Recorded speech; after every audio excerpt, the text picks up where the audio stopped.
ఇవాళ మ్యాచ్ ఎవరు కొడతారో, టాస్ ఎవరు కొడతారో, మ్యాచ్ ఎవరు కొడతారో ప్రిడిక్షన్ చెప్పాను కొద్దిగా. చెప్తాను, వెయిట్ చేయి. ముందు మ్యాచ్ ప్రిడిక్షన్ కావాలన్నా లేకపోతే టాస్ కావాలా? టాస్ కావాలి ఫస్ట్, టాస్ తర్వాత మ్యాచ్. ఓకే. ఈరోజు వచ్చేసి ఎవరెవరు? CSK RR. Okay, CSK RR. వాస్తవంగా ఈరోజు ఆర్ఆర్ అంటే Rajasthan Royals, Chennai Super Kings. Home ground వచ్చేసి రాజస్థాన్ రాయల్సా. నిన్న మొన్న జరిగిన మ్యాచ్లు రెండు హోమ్ గ్రౌండ్లో టాస్లు హోమ్ గ్రౌండే గెలిచాయి. ఈరోజు కూడా హోమ్ గ్రౌండే గెలుస్తుందని అనుకుంటారు అందరు. కానీ ఈరోజు టాస్ వచ్చేసి పక్కా విన్ సిఎస్కే. ఓకేనా? పక్కా విన్ ఏంటి? సిఎస్కే. అయితే నిన్నటి గురించి కొంచెం డిస్కషన్ చేద్దాము. ఎందుకంటే నిన్న కూడా మనం ప్రిడిక్షన్ ఇచ్చాము, మొన్నటిది నిన్న దాంట్లో అయిపోయింది, అది వదిలేయండి. నిన్న కూడా ప్రిడిక్షన్ ఇచ్చాము. అయితే నిన్న ఇచ్చిన ప్రిడిక్షన్లో ఫస్ట్ టాస్ ఇచ్చాము. టాస్ వచ్చేసి కేకేఆర్ గెలుస్తుందని మనం ఇచ్చాం. కానీ ఆడ గెలిచింది కోట్ వచ్చేసి కేకేఆర్, కానీ అక్కడ గెలిచింది ముంబై. కానీ నిన్న గెలవాల్సింది ఖచ్చితంగా కేకేఆర్. ఎందుకంటే మీరు నిన్న వీడియో చూసుంటారు, ఖచ్చితంగా మ్యాచ్ చూసుంటారు. టాస్ కాడి నుంచి ఎండింగ్ వరకు మీకే అర్థమైంది. ఇంకా దాని గురించి డిస్కషన్ అనవసరం. మ్యాచ్ అయితే మనం చెప్పింది ముంబై, ఖచ్చితంగా ముంబై గెలుస్తుందని చెప్పాను.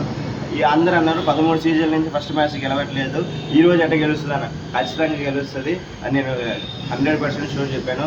అది జరిగింది. ఇంకోటి కూడా జరిగింది. ఇది 200 నుంచి 220 వరకు కేకేఆర్ కొట్టదన్నాము, కొట్టింది కూడా. అంతోపాటు ఇంకోటి కూడా జరిగింది. రహానే, రోహిత్ శర్మ అద్భుతంగా ఆడుతున్నాము, ఖచ్చితంగా వాళ్ళిద్దరు కూడా ఆడినారు. ఇంతవరకు నేను ప్రిడిక్షన్ అయిపోయింది. అయితే ఈరోజు వచ్చేసి ఆర్ఆర్ సిఎస్కేలో టాస్ వచ్చేసి సిఎస్కే గెలుస్తుంది. మ్యాచ్ వచ్చేసి తర్వాత డిస్కషన్ చేద్దాం. ముందు టాస్ చెప్పాం కాబట్టి వీళ్ళ బలాలు వాళ్ళ బలాలు మాట్లాడుకుందాం. ముందు బ్యాటింగ్ లైనప్ చూస్తే ఓపెనింగ్ అయితే మటుకు అద్భుతంగా ఉంది ఆర్ఆర్. కానీ ఎక్స్పీరియన్స్ పర్సన్ ఇటు సైడ్ ఉంది, ఓకే. కానీ వాళ్ళిద్దరు యంగ్ పవర్ చూస్తుంటే చాలా అద్భుతంగా ఫామ్లో ఉన్నారు. ఇబ్బంది ఏం లేదు ఆర్ఆర్కి. ఓపెనింగ్ అద్భుతంగా ఉంది. అయితే మిడిల్ ఆర్డర్లో ఆదుకునేది హెట్మేరు, ఇంకొకరు ఇద్దరు ఉన్నా కూడా బ్యాటింగ్లో ఓకే, అది ఎంత కొట్టినా ఓకే. సిఎస్కేకి వచ్చేసి అంత కుర్రోళ్ళు, వీళ్ళు కూడా కుర్రోళ్ళే మొత్తం. ఈరోజు మొత్తం కుర్రోళ్ళ మ్యాచ్ అనుకోవచ్చు ఒక రకంగా చెప్తే. సీనియర్స్ కాకుండా ఓన్లీ యంగ్స్టర్స్. ధోని కూడా లేడు ఈరోజు మ్యాచ్లో, 2 వీక్స్ వరకు లేడనుకుంటా ఖచ్చితంగా. అయితే ఈరోజు మ్యాచ్ అనేది చాలా రసవత్తంగా లో స్కోరింగ్ మ్యాచ్. అంటే మన లో స్కోరింగ్ అంటే 130, 140 కాదు. ఐపీఎల్ రికార్డ్స్ ఈ పోయిన సంవత్సరం ఈ సంవత్సరం ప్రకృతి చూస్తే లో స్కోరింగ్ అంటే 170 నుంచి 190 మధ్య లో స్కోరింగ్ మ్యాచ్ లెక్కనే ఉంది.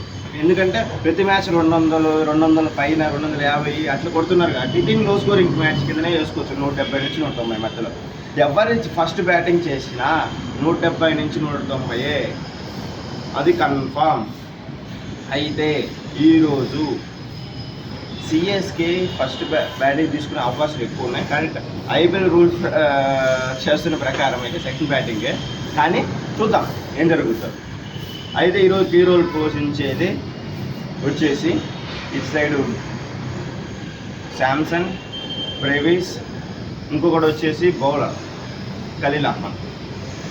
ఇటు సైడ్ వచ్చేసి బౌలింగ్లో ఆర్చర్ ఉంటాడు కాబట్టి అటు సైడ్ వచ్చే బ్యాటింగ్లో వైభవ్ సూర్యవంశీ అందరూ ఆడతారు అనుకున్నా. కానీ మ్యాక్సిమం ఒక 20-30 పరుగులు లోపే అయిపోవచ్చు, పెద్ద ఇంపాక్ట్ చూపించదు. కానీ వాడు జైస్వాల్ మటుకు అద్భుతంగా ఆడతాడు ఖచ్చితంగా. ఈరోజు వచ్చేసి పిచ్ రిపోర్ట్ మనం ఇది పిచ్ అనుకుంటే ఖచ్చితంగా బౌలర్లకు అనుకూలించే పిచ్, ఖచ్చితంగా అనుకూలిస్తుంది. ఎట్టి పరిస్థితుల్లో ఈరోజు మ్యాచ్ చెప్తాము. మ్యాచ్ వచ్చేసి CSK, toss CSK, match CSK, ఇది కన్ఫామ్. ఇది 3 సార్లు నుండి ఫస్ట్ మ్యాచ్ అట్లనే జరిగింది, సెకండ్ మ్యాచ్ అట్లా జరిగింది, 3వ మ్యాచ్ కూడా అట్లనే జరుగుతుంది, కన్ఫామ్, ఫిక్స్.